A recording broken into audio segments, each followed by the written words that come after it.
Sandakan by-election voting process smooth sailing.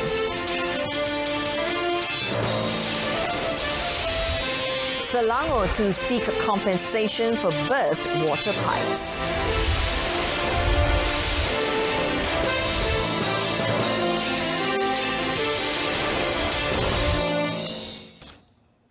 Good evening, I'm Jessica Lee. Welcome to News on 2. Election Commission EC has announced that over just half of the 39,684 registered voters in Sandakan have cast their ballots by 4 p.m. today. Now, only 51% emerged to vote, far below the election regulator's target of a 70% turnout. Now, polling opened at 7:30 a.m. and closed at 5 p.m. today. The five-way contest involves the daughter of the late Sandakan incumbent Vivian Wong Sher Yee from Democratic Action Party (DAP), Parti Bersatu Sabah candidate Datuk Linda Chen Tao Lin, and three independents: former Sabah Parti Amanah Negara founder Hamzah Abdullah, businessman Chia Siu Yong, and a former officer at the Sandakan Parliamentary Constituency Service Centre, Sulaiman Samad. The Sandakan poll is the eighth to be called after the 14th general election in May last year that catapulted Pakatan Harapan into federal victory. The first parliamentary by-election was Port Dickson, Negeri Sembilan on the 12th of October 2018, won by PKR President Datuk Sri Anwar Ibrahim, followed by Cameron Highlands, Pahang on the 26th of January, won by Barisan Nasional Ramli Mohamad Noor, who became the first Orang Asli MP. Now, the other by-elections called have been for state seats, starting with Sungai Kandis, Selangor on the 4th of August, the twin Selangor by-elections of Balakong and Sri Setia on the 8th of September, Semenyih in Selangor on the 2nd of March, and Rantau in Negeri Sembilan on the 13th of April. A total of 12 police reports were made throughout the Sandakan by-election campaign period. Sabah Police Commissioner Dato' Omar Mama said this also include claims that voters received money from certain quarters amid the polls. Terima laporan pada jam 12.06 pagi tadi. Ya. Okey, so dalam laporan tersebut menyatakan ada pihak-pihak tertentu telah memberi wang kepada kepada pengundi. Jadi kita telah membuka kertas siasatan di bawah Seksyen 10B Akta Kesalahan Pilihan Raya. Dato' Omar added that this was among the 6 investigation papers opened by the police throughout the by-election campaign period. He also said that 4 of the reports have been forwarded to the Deputy Public Prosecutor's Office, who then decided not to pursue with any charges. The Sabah Police Commissioner noted that police also approved 362 permits to hold talks throughout the 2-week campaign period. Now, a total of 136 policemen have been stationed at 19 voting centres for the Sandakan by-election from 7:30 a.m. to 5 p.m. today. Sandakan Police Chief ACP Muhammad Azhar Hamin said the personnel oversaw security control at 90 polling streams and the perimeter of the voting centres concerned. ACP Muhammad Azhar said the police were ready to face any situation during the by-election and ensure that it went on safe and smoothly. There are 39,684 eligible voters in Sandakan. On the 7th of May, 75% of the 270 early voters comprising police officers and rank-and-file personnel cast their ballots. According to the electoral rolls, 51% of the voters in Sandakan are Chinese, 45% are Muslim Bumiputra, and the rest are of other races. Some 49.48% of the voters are male and the rest female. The efforts by the Pakatan Harapan government to overcome corruption and restructuring of the government administration has shown positive results in the last 1 year. Political analyst from University Science Malaysia, USM, Professor Dr. Siva Murugan Pandian says these efforts were the first phase the PH government has taken to lead the country towards a corrupt-free nation. Professor Dr. Siva Murugan said with the achievements in the last 1 year, the PH government can now continue to implement their initiatives in the next phase for the well-being of the Rakyat. Ini merupakan antara pencapaian yang paling besar bagi kepimpinan Tun Dr. Mahathir dan juga Pakatan Harapan.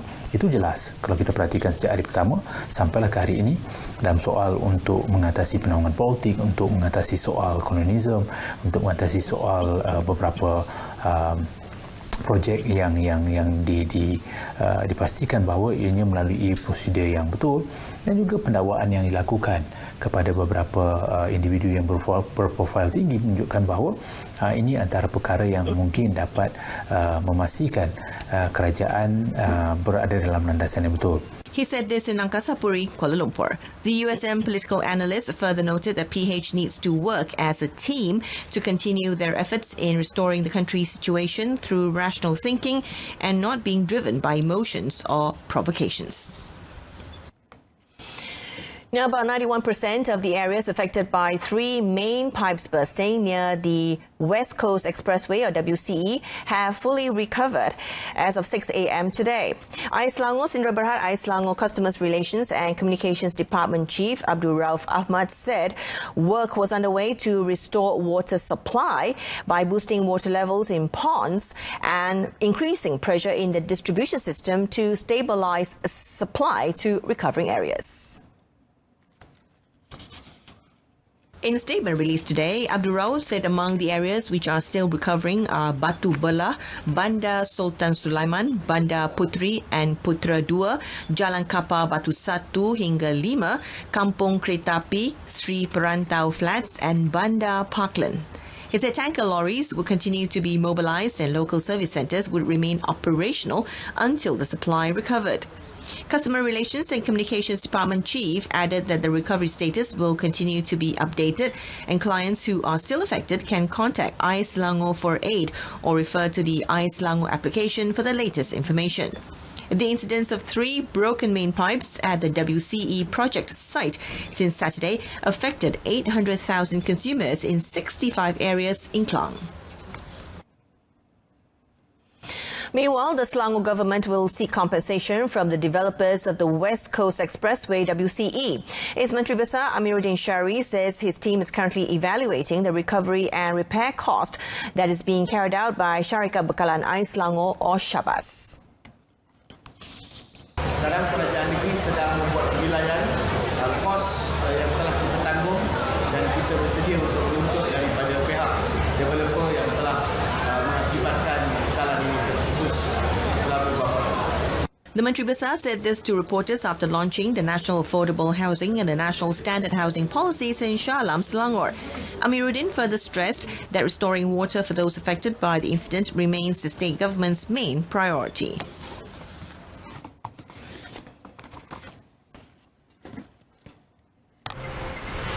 Coming up, police foils attempt to smuggle cigarettes worth 1.89 million ringgit.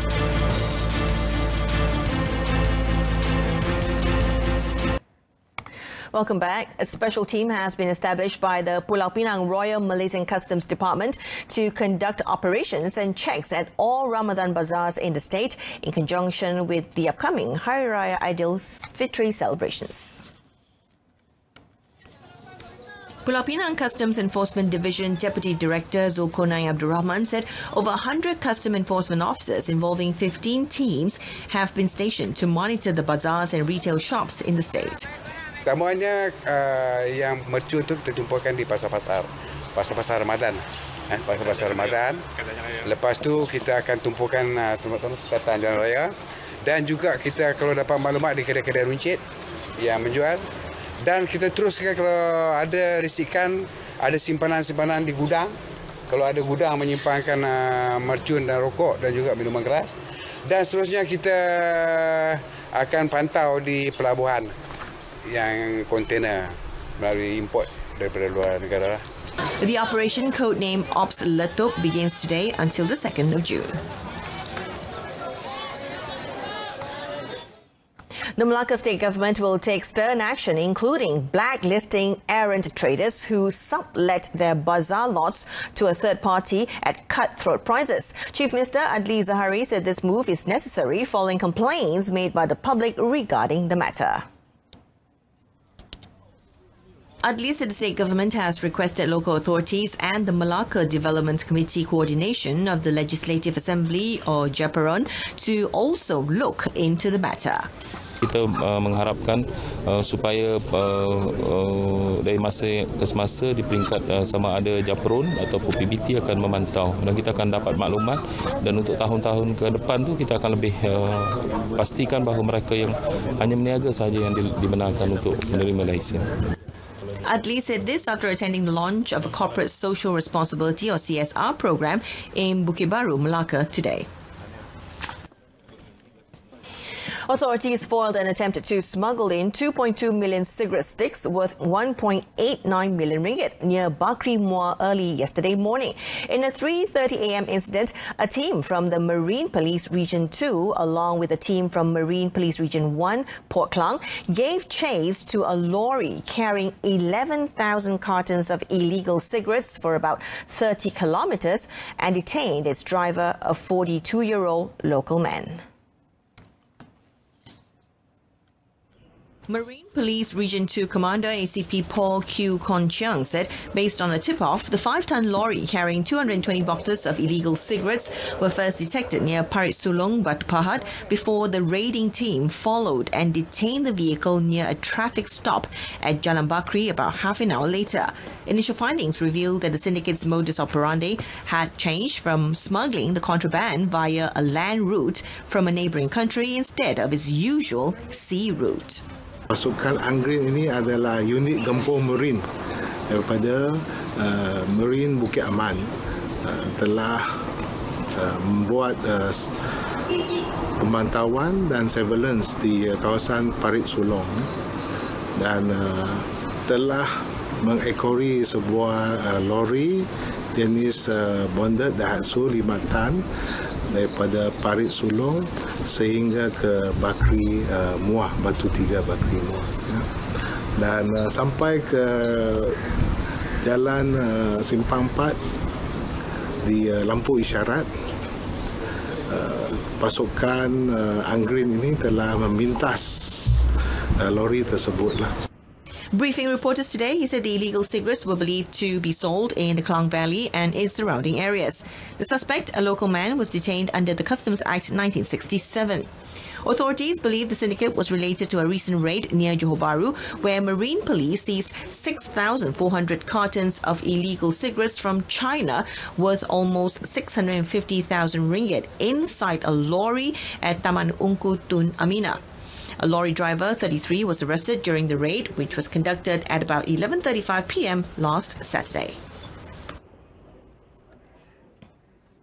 Local football first up, defending FA Cup champions Pahang and 2017 winners Kedah have reached the penultimate stage of this year's competition when they both recorded favourable results at home in their second leg quarter-final encounters.